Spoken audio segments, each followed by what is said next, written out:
नमस्कार दोस्तों, स्वागत है आपका हमारे चैनल पर, जहां हम आपको जिंदगी बदलने वाले विचारों और किताबों से परिचित कराते हैं। आज के इस खास वीडियो में हम बात करने जा रहे हैं एक ऐसी किताब के बारे में जो न सिर्फ आपको ताकतवर बनने का रास्ता दिखाती है, बल्कि जीवन के हर क्षेत्र में रणनीति और सफलता के नए रास्ते दिखाती है। और ये किताब है द 48 लॉज ऑफ पावर, शक्ति के 48 नियम। ये किताब रॉबर्ट ग्रीन ने लिखा है और इसमें उन्होंने इतिहास के सबसे प्रभावशाली लोगों के अनुभवों और उनकी रणनीतियों के माध्यम से 48 ऐसे नियम बताए हैं जो आपको अपनी जिंदगी में पावर हासिल करने और उसे बनाए रखने में मदद करेंगे। तो आप भी जानना चाहते हैं कि शक्ति के 48 नियम का इस्तेमाल कैसे करें और कैसे अपनी जीवन को नई दिशा दें, तो इस वीडियो को अंत तक देखते रहें। चलिए शुरू करते हैं। पहला नियम, कभी बॉस से श्रेष्ठ न दिखे। अपने से वरिष्ठ लोगों को यह महसूस करने दे कि वे आपसे श्रेष्ठ है। अपनी योग्यता का जरूरत से ज्यादा इस्तेमाल न करें, इसके बजाय आप उन्हें श्रेष्ठ कहें। उनकी चापलूसी करें और चने की झाड़ पर चढ़ाएं, क्योंकि एक समय में सिर्फ एक ही सूर्य रह सकता है। अपने मालिक से ज्यादा तेजी से चमकने से बचे। किसी भी तरह की श्रेष्ठता लोगों को नापसंद होती है और वे उसकी निंदा करते हैं। नियम 2, दोस्तों पर कभी ज्यादा भरोसा न करें, दुश्मनों से काम लेना सीखे। दोस्त बहुत जल्दी से ईर्ष्या करने लगते हैं, यानी कि जलन के भाव रखने लगते हैं। वे आपको बहुत जल्दी धोखा भी देंगे। इसके बजाय आप किसी पुराने शत्रु को काम पर रखेंगे तो वह मित्र से ज्यादा वफादार होगा, क्योंकि उसे बहुत कुछ साबित करना है। आपके दोस्त को आपका एहसान बोझ की तरह लगता है। बहुत कम मामलों में ही ऐसा होता है कि दोस्त किसी काम के लिए सबसे योग्य व्यक्ति हो। शक्ति की कुंजी यह है कि आप में यह मूल्यांकन करने की क्षमता होनी चाहिए कि आपको सबसे ज्यादा फायदा कौन पहुंचा सकता है। आप जानते हैं कि शेर के मुंह में उंगली रखेंगे तो इसका परिणाम क्या होगा। मित्रों के साथ आप इस तरह की सतर्कता नहीं रखते, इसलिए अगर आप उन्हें नौकरी पर रखेंगे तो वे कृतज्ञता से आपको कच्चा चबा जाएंगे। यह सीखे कि अपने फायदे के लिए दुश्मनों का इस्तेमाल कैसे करें। बुद्धिमान व्यक्ति अपने दुश्मनों से भी लाभ ले लेता है, जबकि मूर्ख व्यक्ति अपने दोस्तों से भी हानि उठाता है। नियम 3, अपने इरादे छिपा कर रखें। आप किस उद्देश्य से काम कर रहे हैं यह जाहिर न होने दे। इससे लोग अंधेरे में रहेंगे और अपनी योजना नहीं बना पाएंगे। इस तरह आप उन्हें गलत दिशा में काफी दूर तक ले जा सकते हैं। देखिए, ज्यादातर लोग खुली किताब की तरह होते हैं। वो अपनी मन की बात तुरंत कह देते हैं। अपनी जुबान पर लगाम कसे, अपनी बातों पर नियंत्रण रखे। कई लोग ये मानते हैं कि ईमानदारी और स्पष्टवादिता से वे लोगों का दिल जीत लेंगे और अपनी भलमनसाहत को प्रमाणित कर देंगे। ईमानदारी दरअसल एक भौंथरा हथियार है, जिससे कटता कम है, खून ज्यादा बहता है, और आपकी ईमानदारी से लोगों को चोट पहुंचने की संभावना भी होती है। इसलिए समझदारी इसी में है कि शब्दों को नाप तोल कर बोले। बुद्धिमानी इसी में है कि लोगों से वही कहे जो वे सुनना चाहते हैं। यह समझदारी नहीं है कि आप उन्हें वह कटु सच्चाई बता दे जो आप उनके बारे में महसूस करते हैं या सोचते हैं। देखिए, जब आप अपने इरादों और योजनाओं के बारे में लोगों को बता देते हैं तो आपके बारे में कुछ भी छिपा नहीं रह जाता। ऐसी स्थिति में लोग ना तो आपका सम्मान करेंगे और ना ही आपसे डरेंगे। अक्सर लोगों को ऐसा लक्ष्य या ऐसी योजनाएं बताएं जिससे लोग प्रभावित हो जाएंगे, और यह जरूरी नहीं है कि वह आपका असली लक्ष्य हो। लोगों से व्यवहार करते समय भावहीनता का प्रदर्शन करें। अक्सर भावहीनता से लोग आपके तरफ आकर्षित होते हैं। जैसे भेड़ की खाल पहनकर लोमड़ी बड़े आराम से मुर्गियों के बीच घुस जाता है, और जो योग्य सेनापति शत्रु पर अचानक हमला करने का इरादा रखता है वह अपने शत्रुओं को अपने इरादों का भनक भी नहीं लगने देता। नियम 4, हमेशा जरूरत से कम बोले। लोगों को शब्दों से प्रभावित करने की कोशिश न करें। आप जितने ज्यादा बोलेंगे उतने ही साधारण नजर आएंगे। आप अपनी बात को अस्पष्ट, गोलमोल और अजीब रखें। कम बोलकर प्रभावित करें और रौबदार नजर आए। जब आप जरूरत से कम बोलते हैं तो हमेशा आप वास्तविकता से ज्यादा शक्तिशाली नजर आते हैं। आपके संक्षिप्त जवाब या खामोशी से लोग रक्षात्मक हो जाएंगे और बीच में ही कूद पड़ेंगे। आपकी खामोशी के खाली स्थान को भरने की हड़बड़ी में वे घबराकर कुछ भी बोलेंगे। जरूरत से कम बोलकर आप अपनी शक्तियों को बहुत ज्यादा बढ़ा लेते हैं। कई बार लोगों के बीच बोलने में जल्दबाजी ना करें, क्योंकि आप जितनी देर तक चुप रहेंगे दूसरे उतनी ही जल्दी बोलने लगते हैं। नियम 5, प्रतिष्ठा पर बहुत कुछ निर्भर करता है। हर कीमत पर इसकी रक्षा करें। प्रतिष्ठा शक्ति की नींव है। सिर्फ प्रतिष्ठा के माध्यम से ही आप दबदबा कायम कर सकते हैं और विजय पा सकते हैं। एक बार फिसल जाने पर आप असुरक्षित हो जाएंगे और आप पर सभी दिशाओं से हमला होने लगेगा। ऐसी प्रतिष्ठा बनाए कि उस पर कोई हमला न कर पाए। सभी लोग आपके दोस्त भी रहस्यमयी होते हैं। समाज में प्रदर्शन ही हमारे सारे मूल्यांकनों का पैमाना होता है। जब आप ठोस प्रतिष्ठा बना ले तो इसके बाद अपने शत्रुओं की आलोचनात्मक टिप्पणियों से नाराज या रक्षात्मक होने से ऐसा लगेगा कि आपको अपनी प्रतिष्ठा पर भरोसा नहीं है। इसके बजाय उच्च मार्ग अपनाए और कभी अपना बचाव करने की हड़बड़ी न दिखाए। आपकी प्रतिष्ठा अमूल्य है। हीरो और मनियों से भरी इस खान की रक्षा अपने प्राणों से ज्यादा करें। बहुमत की राय पर आधारित शोहरत बहुत मूल्यवान होता है। नियम 6, हर कीमत पर सबका ध्यान आकर्षित करें। हर चीज का मूल्यांकन दिखने के आधार पर होता है। जो नजर नहीं आता हो उसका कोई मूल्य नहीं होता है। भीड़ का हिस्सा न बने, गुमनामी में दफन होकर न रहे। भीरू जनता से ज्यादा महान, ज्यादा दिलचस्प और ज्यादा रहस्यमय दिखकर ऐसा चुंबक बन जाए जो सबका ध्यान अपनी तरफ खींचे, सबसे अलग नजर आए। कपड़ों की विशेष शैली या व्यक्तित्व की कोई अनूठी बात जिससे लोगों की रुचि जागे और वे आपके बारे में बात करें और लोग आपको नजरअंदाज करें। इससे तो बेहतर है कि वे आपकी आलोचना करें। कम से कम आप चर्चा में तो रहेंगे। लाइमलाइट को याद करें। जो अभिनेता इस चमकदार रोशनी में कदम रखता है उसकी उपस्थिति ज्यादा प्रबल हो जाती है। खुद को प्रदर्शित करें और सबकी नजरों में रहे। जो दिखता नहीं है एक तरह से उसका अस्तित्व ही नहीं है। नियम 7, काम दूसरों से कराएं लेकिन उसका श्रेय खुद ले। अपने लक्ष्य तक पहुंचने के लिए दूसरों की समझदारी, ज्ञान और मेहनत का इस्तेमाल करें। इस तरह से आप न सिर्फ अपना बहुमूल्य समय और ऊर्जा बचाएंगे बल्कि इससे यह छवि भी बनेगी कि आप बहुत कार्यकुशल और तीव्र हैं। दूसरों से जो काम करवा सकते हो उसे खुद कभी न करें। कुछ जानवर खुद शिकार करके जीते हैं जबकि गीदड़ और गिद्ध दूसरों के शिकार पर जीते हैं। और अभी जब आप काम कर रहे हैं तो आपके ऊपर भी गिद्ध मंडरा रहे हैं और आपकी रचनात्मकता से फायदा उठाने की सोच रहे हैं। आप खुद की रक्षा करें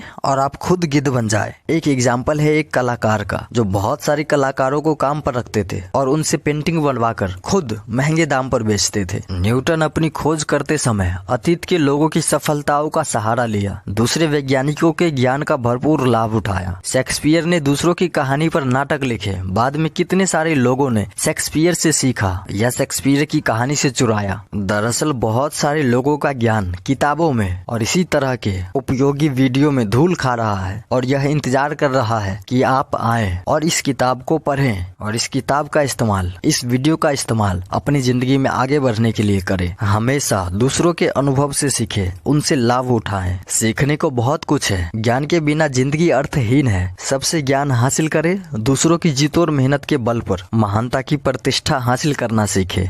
नियम 8, दूसरों को अपने पास बुलाएं। जरूरत पड़ने पर दाना भी डालें। जब आप दूसरे किसी व्यक्ति को कोई काम करने के लिए मजबूर करते हैं तो नियंत्रण आपके हाथ में होता है। जब आपकी रणनीति के कारण दूसरे लोग आपके पास आने लगते हैं तो अचानक स्थिति का नियंत्रण आपके हाथ में आ जाता है और शक्ति भी। आपको अपनी भावनाओं पर काबू रखना सीखना चाहिए। जिन्हें जब उकसाया या प्रलोभन दिया जाता है तो वे भड़क जाते हैं। ऐसा बिल्कुल भी नहीं बनना है। दूसरों को अपने पास लाने के लिए मजबूर करने की योग्यता दीर्घकालीन रणनीति के लिहाज से आपका सबसे शक्तिशाली अस्त्र है। जब दूसरे आपके इलाके में आते हैं तो वे घबरा रहे होते हैं, इसलिए वे अक्सर हड़बड़ी में काम करेगा और उससे गलतियां होंगी। शिकारी कभी भालू का पीछा नहीं करता, इसके बजाय वह फंदे में शहद लगा देता है। वह भालू के पीछे पीछे भागकर अपनी जान जोखिम में नहीं डालता। अच्छे योद्धा कभी दूसरों के पास नहीं जाते बल्कि दूसरों को अपने पास आने के लिए मजबूर कर देते हैं। यह दूसरों के खालीपन और खुद के भरे होने का सिद्धांत है। जब तक आप उनके पास नहीं जाते तब तक आपकी शक्ति हमेशा भरी होती है। खालीपन पर हमला करना अंडे पर पत्थर मारने के बराबर है। नियम 9, बहस से नहीं अपने कामों से जीते, क्योंकि बहस से मिलने वाली विजय दरअसल खोखली होती है और इससे सामने वाले के विचार नहीं बदलते। इसके बजाय उसके मन में द्वेष और दुर्भावना उत्पन्न होती है जो काफी समय तक कायम रहती है। कुछ बोले बिना अपने कामों से दूसरों को प्रभावित करना ज्यादा असरदार है। एक बात और ध्यान रखें कि सामने वाला अपने मूड और असुरक्षा के आधार पर आपके कहे शब्दों का मतलब निकालता है। है। अच्छे से अच्छे तर्क की भी कोई ठोस नींव नहीं होती है। इस बात को भी समझ ले कि शब्द चवन्नी के 100 मिलते हैं। हर कोई जानता है कि बहस करने के आवेश में हम अपनी बात के समर्थन में कुछ भी कह सकते हैं। इसके ठीक उल्टा कामों में चुभने वाले शब्द नहीं होते हैं और गलत निष्कर्ष की कोई संभावना भी नहीं होती है। सामने दिखाई देने वाले सबूत के साथ कोई भी बहस नहीं कर सकता। काम के माध्यम से अपने विचार प्रकट करने से आपके विरोधी रक्षात्मक नहीं होते हैं, इसलिए वे आसानी से आपकी बात मान जाते हैं। देखिए, बहस करने वाले ऊपर नीचे होते रहते हैं और कहीं भी नहीं पहुंच पाते हैं। नीचे उतरे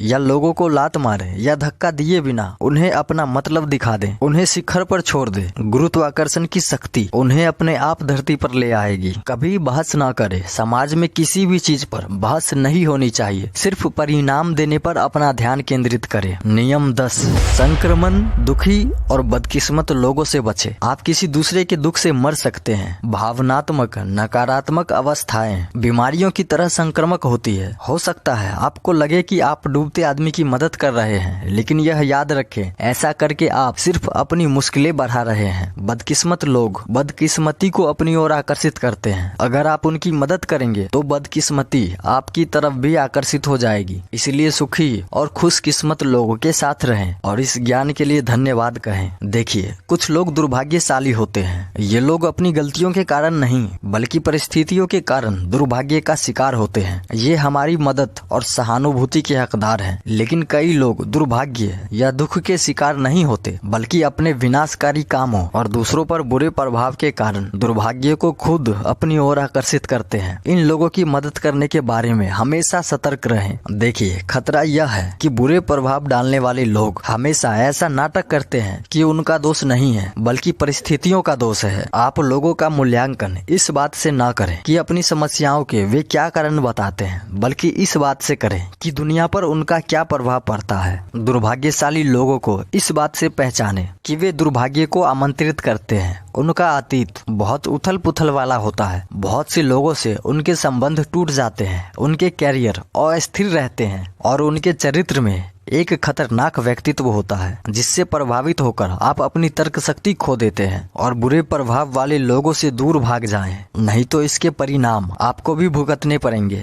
और यहीं पर कुछ लोग अपने खुशनुमा स्वभाव, स्वाभाविक उत्साह और बुद्धिमत्ता के कारण खुशी को आकर्षित करते हैं। ये सुख का स्रोत है और आपको उनके साथ संबंध जोड़ना चाहिए ताकि आप भी उनके सुख में हिस्सेदार बन सके। खुशकिस्मत लोगों को पहचाने ताकि आप उनके साथ रहने का निर्णय ले सके और बदकिस्मत लोगों से बचे। और एक बात ध्यान रखें कि अपने दरवाजों को छोटे से छोटे दुर्भाग्य के लिए भी नहीं खोलना है। अगर आप ऐसा करते हैं तो उसके पीछे पीछे बहुत सारे दुर्भाग्य चले आएंगे। दूसरों के दुख से न मरे।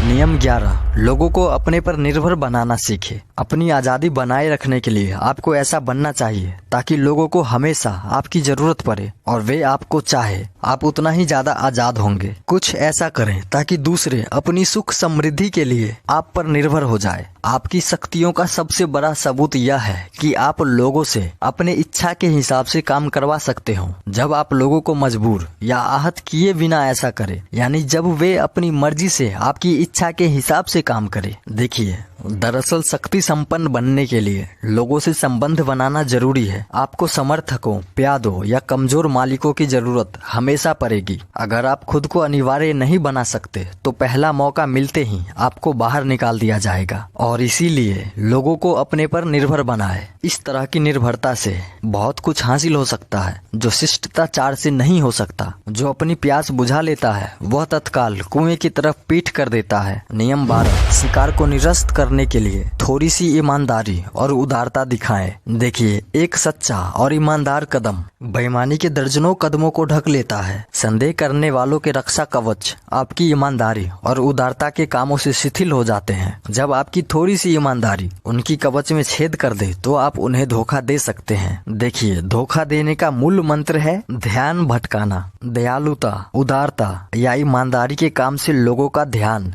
सबसे अच्छी तरह से भटक जाता है। उन्हें उपहार या कुछ दें। पहले देने से सामने वाले का ध्यान इस बात पर नहीं जाता कि आप उनसे कुछ लेने वाले हैं। देने में आप उन्हें कोई एहसान, कोई उपहार, कोई काम या तारीफ कर सकते हैं। बहुत कम लोगों को उपहार नापसंद होता है, भले ही वे आपके पक्के दुश्मन ही क्यों ना हो। आपका कपट एक बेहतरीन तोहफे में छिपा हुआ है। नियम 13, मदद मांगते समय दया या कृतज्ञता की नहीं बल्कि स्वार्थ की दुहाई दे। अगर आपको किसी साथी की मदद चाहिए तो उसे यह याद न दिलाएं कि आपने पहले उनकी कितनी मदद की है। अगर आप ऐसा करेंगे तो वे आपको नज़रअंदाज करेंगे। इसके बजाय अपनी आग्रह में किसी ऐसी चीज की तरफ इशारा कर दे जिससे उसे लाभ होगा। इस लाभ को बढ़ा चढ़ाकर जोर से बताएं।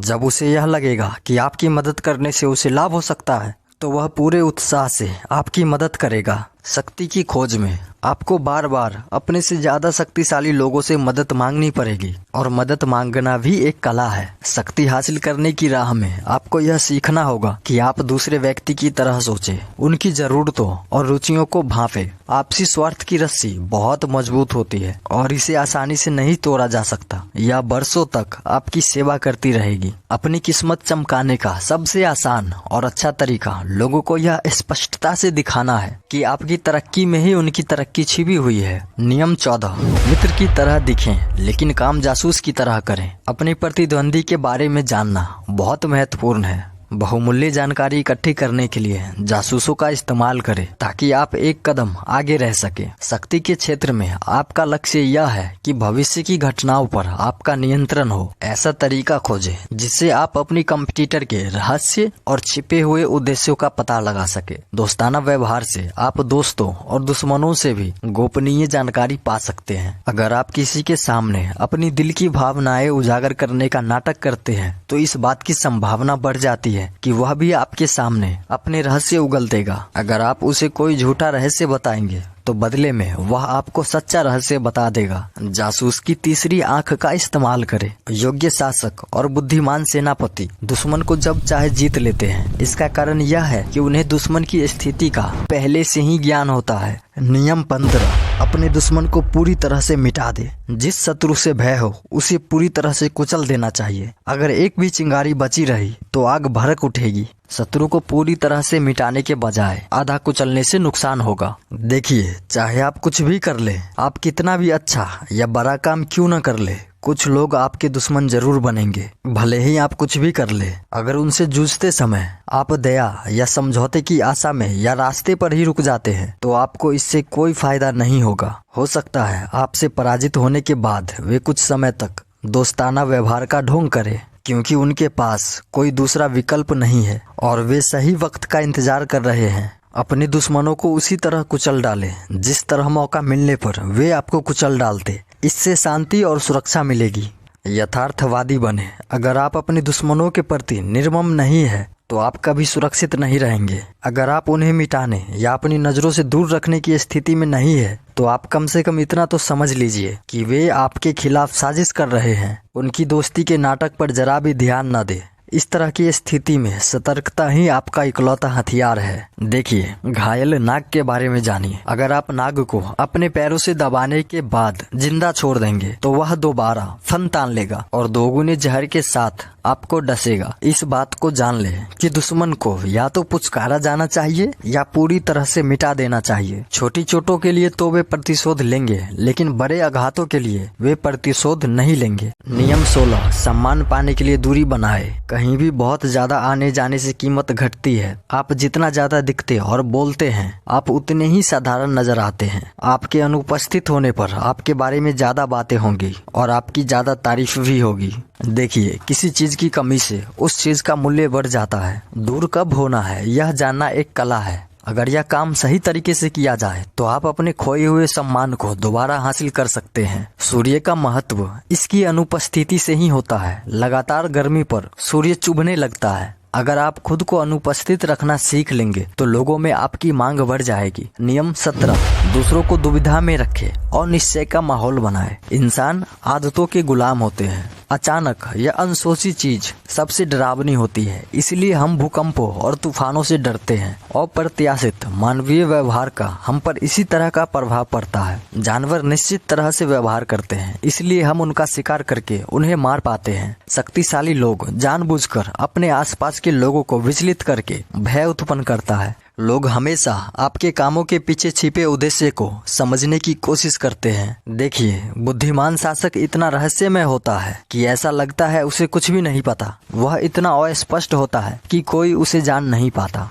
नियम 18, अपनी सुरक्षा के लिए किले न बनाए। एकाकीपन खतरनाक है। दुश्मन हर जगह है। हर एक को अपनी रक्षा करनी पड़ती है। अगर आप अलग रहते हैं तो हाईलाइट में रहते हैं। आपको अलग अलग समूहों में रहने और अलग अलग तरह के लोगों से मिलने जुलने की जरूरत है। पहाड़ी की ऊंचाई पर बना किला हुकूमत का प्रतीक है और नफरत का केंद्र बन जाता है। शहर के नागरिक आक्रमण करने वाले पहले शत्रु से मिलकर आपको हमेशा धोखा देंगे। नियम 19, यह जाने कि आपके सामने कौन है। गलत व्यक्ति को नाराज ना करे। हर व्यक्ति आपकी रणनीतियों पर एक ही तरीके से व्यवहार नहीं करेगा। अपने शिकारों को और विरोधियों को सावधानी से चुने, लेकिन कभी भी गलत व्यक्तियों को धोखा न दे। लोगों की प्रकृति पहचानने और उसके अनुरूप व्यवहार करने की योग्यता बहुत महत्वपूर्ण है और ये योग्यता विकसित करें। देखिए, शिकारी भेड़िए और लोमड़ी के लिए एक सा जाल नहीं बिछाता। वह उनकी आदतें और छिपने की ठिकाने जानता है। और यह भी जान ले कि व्यक्ति कितना ही महत्वहीन या छोटा हो, वह कभी न कभी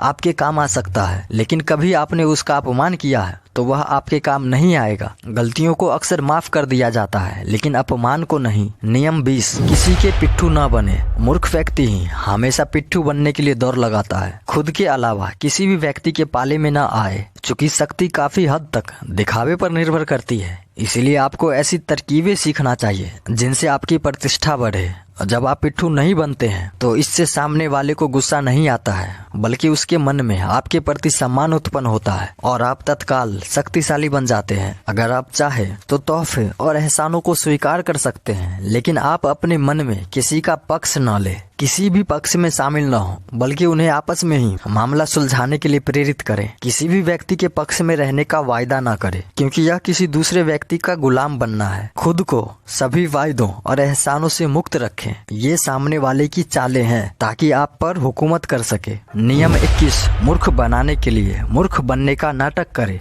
सामने वाले से ज्यादा मूर्ख दिखे। देखिए, कोई भी आदमी यह पसंद नहीं करता कि वह सामने वाले से ज्यादा मूर्ख दिखाई दे। इस नीति से फायदा ये होगा कि आपके शिकार खुद को आपसे ज्यादा बुद्धिमान मान लेते हैं। यह बहुत महत्वपूर्ण है कि हम किसी व्यक्ति की मानसिक शक्ति का धोखे से भी कभी अपमान न करें या उस पर कभी संदेह न दिखाए। शेर को मारने के लिए सुगर बनने का नाटक करना पड़ता है। नियम 22, समर्पण की चाल का प्रयोग करें। कमजोरी को शक्ति में बदले। देखिए, जब आप कमजोर हो तो सम्मान के लिए कभी न लड़े, इसके बजाय समर्पण करने का रास्ता चुने। शक्ति के क्षेत्र में हम अक्सर इस कारण मुश्किल में फंस जाते हैं क्योंकि हम अपने दुश्मनों की चालों पर जरूरत से ज्यादा प्रतिक्रिया कर देते हैं। बुद्धिमान व्यक्ति जब क्रूर और आक्रामक व्यक्ति के खिलाफ लड़ता है तो समर्पण की तकनीक ही सर्वश्रेष्ठ हथियार है। देखिए, जो पेड़ हवाओं से लड़ता है उसकी शाखाएं एक एक करके टूट जाती है और जो नहीं लड़ता वह सुरक्षित रहता है। नियम 23, अपनी शक्तियों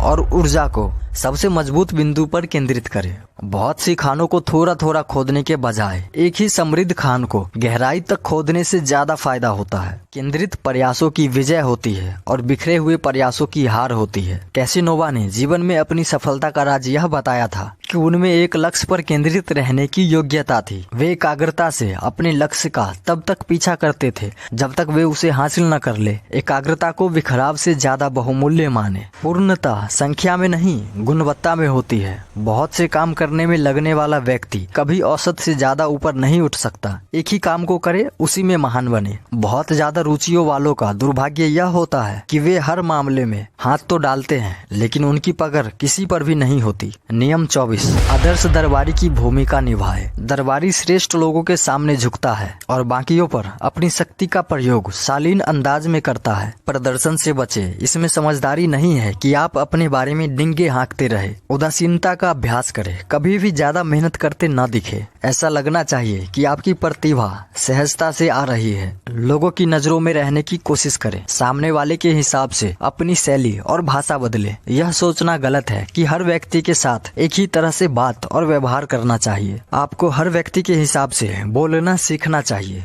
और अपने स्टाइल बदलने की कोशिश करनी चाहिए। बुरी खबर न सुनाए। राजा बुरी खबर लाने वाले संदेहवाहक आपको मरवा देता है। बुरी खबर सुनाने के लिए किसी और का इस्तेमाल करे। अपने से ऊपर बैठे लोगों की सामने सामने बुराई ना करे। मालिक को सबसे बुरा यह लगता है कि वह किसी व्यक्ति के आग्रह को अस्वीकार कर दे। इससे अपराध बोध और द्वेष उत्पन्न होता है। कभी भी किसी के हुलिये या रुचि के बारे में मजाक न करे। दरबार के आलोचक न बने। दूसरों के अच्छे काम की तारीफ करें। खुद को देखते रहे, आईने में भी और अपनी गतिविधि पर भी। अपनी भावनाओं के मालिक बने। किसी महान अभिनेता की तरह आपको मौके के हिसाब से सही समय पर हंसना और रोना सीखना चाहिए। आपको अपने गुस्से और कुंठा को तो छिपाना आना ही चाहिए। अपनी संतुष्टि और सहमति को भी छिपाना आना चाहिए। आनंद का स्रोत बने, क्योंकि लोग आकर्षण और आनंद की तरफ खींचे चले आते हैं। इस पार्ट में यहीं तक। हमने इस किताब को 2 पार्टों में बांटा है। दोस्तों, द 48 लॉज ऑफ पावर सिर्फ एक किताब नहीं है, बल्कि यह शक्ति, रणनीति और सफलता के मनोविज्ञान को समझने का एक अद्भुत जरिया है।